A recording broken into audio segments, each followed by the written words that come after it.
Kumusta po kayong lahat? Celebrity Chika Time po muna tayo at may inihanda po akong chika para sa inyo. Tara po't magchikahan na po tayo.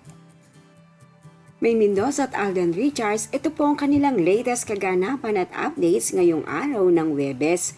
Yes, mga maka-Celebrity Chika Time, yan po ang ichichika ko sa inyo at ipakikita rin po ang mga pinagkakaabalahan ngayon ni Mengay at Tisoy. And of course, bago po tayo dumako riyan, inais ko po munang batiin mga timbahay, team abroad at mga seniors natin dyan. Shout out po sa inyong lahat at happy Thursday po. Yes po mga maka-Celebrity Chika Time, present na naman nga pong muli sa longest running noontime show na Itbulaga ang ating phenomenal star na si Mengay.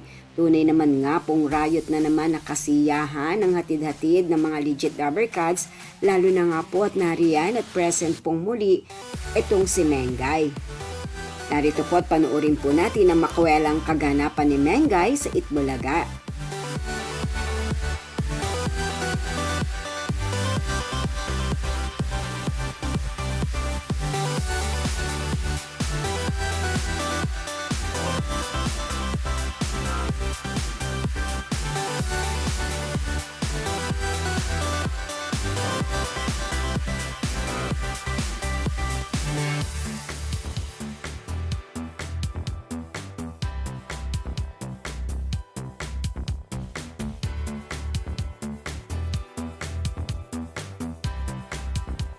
Samantala si Allen naman ay nahuhumaling sa kanyang bagong hobby, ang pagja-jogging o ang pagtakbo.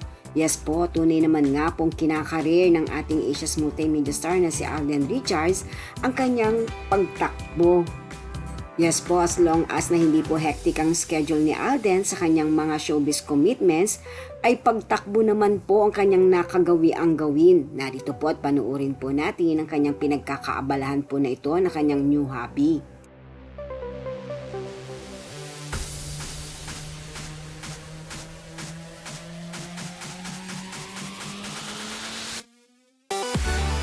Yan po ang aking chika updates for today. Salamat po sa inyong panunood. Huwag po kalimutang mag-subscribe. Pwede po mag-comment sa ibaba. Basta't wag lamang po harsh o nakakasakit sa isa't isa. Salamat po muli. Spread love, not hate.